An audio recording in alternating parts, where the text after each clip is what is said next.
ইরানের অভ্যন্তরে আমেরিকার স্থল অভিযানের শঙ্কায় পুরোদমে প্রস্তুতি শুরু করেছে তেহরান। নতুন করে বহু তরুণকে সেনাবাহিনীতে নিয়োগ করা হচ্ছে। স্বেচ্ছায় অনেকে বাহিনীতে যোগ দিচ্ছেন। মধ্যপ্রাচ্য ভিত্তিক বিভিন্ন গণমাধ্যমের খবরে বলা হচ্ছে, নিয়োগ কেন্দ্রের সামনে প্রতিদিনই শত শত ইরানি সেনাবাহিনীতে যোগ দিতে ভিড় করছেন। এমন প্রায় 10 লাখ তরুণ যোদ্ধা সামরিক বাহিনীর অংশ হতে পারেন। আমেরিকার সেনাদের সাথে সম্ভাব্য লড়াইয়ের জন্য তাদের প্রশিক্ষণ দিতেও শুরু করেছে আইআরজিসি। ইরানের সংবাদ সংস্থাগুলোর দাবি, যুদ্ধে যোগ দেয়া ও আমেরিকার বিরুদ্ধে লড়াইয়ের জন্য দেশের তরুণ প্রজন্মের মধ্যে বাড়তি উৎসাহ চোখে পড়ছে। ইরানের মাটিতে বিদেশি আগ্রাসনকারীদের নরক দেখাতে চান তারা।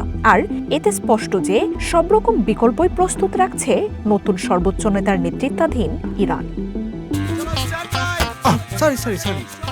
লাইফে কখন কি হয় গ্যারান্টি আছে? তাই ইন্স্যুরেন্স করুন সিটি ব্যাংকে, কারণ ইন্স্যুরেন্স করলে সিটিতে সুরক্ষা পাবেন নিশ্চিতে।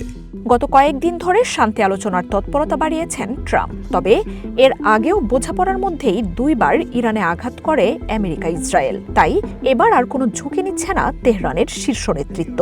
ওয়াশিংটনের আলোচনার ডাকে ভরসা পাচ্ছেন না সাধারণ ইরানিরাও। বিশেষ বাহিনীর কয়েক হাজার সেনা মোতায়েনের ঘটনায় ইঙ্গিত মিলেছে ইরানের লাইফলাইন হিসেবে পরিচিত খার্গ দ্বীপ দখলে নিতে পারে আমেরিকা। তবে বিশ্লেষকরা বলছেন, আমেরিকার এই সিদ্ধান্ত আত্মঘাতী হতে পারে। দ্বীপটিতে সেনারা নামা মাত্রই আশেপাশের 100 কিলোমিটার পর্যন্ত আকাশ প্রতিরক্ষা ও আধিপত্য দরকার হবে তাদের। যুদ্ধে এরই মধ্যে বিমানবাহী রণতরী, রিফুয়েলিং বিমান, একাধিক যুদ্ধ বিমানে হামলায় ইরান নিজেদের সক্ষমতা প্রমাণ করেছে। আমেরিকার হাতে উভচর যান থাকলেও উপকূলে আইআরজিসি শত শত মাইন স্থাপন করতে পারে। ইরানের হাতে রয়েছে আক্রমণাত্মক ড্রোন।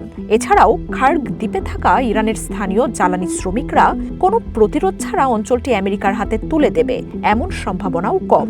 বিভিন্ন প্রতিবেদনেও বলা হচ্ছে, এরই মধ্যে খার্গ দ্বীপকে দুর্ভেদ্য দুর্গে পরিণত করতে ব্যাপক প্রস্তুতিতে নেমেছে ইরানের রেভলিউশনারি বাহিনী।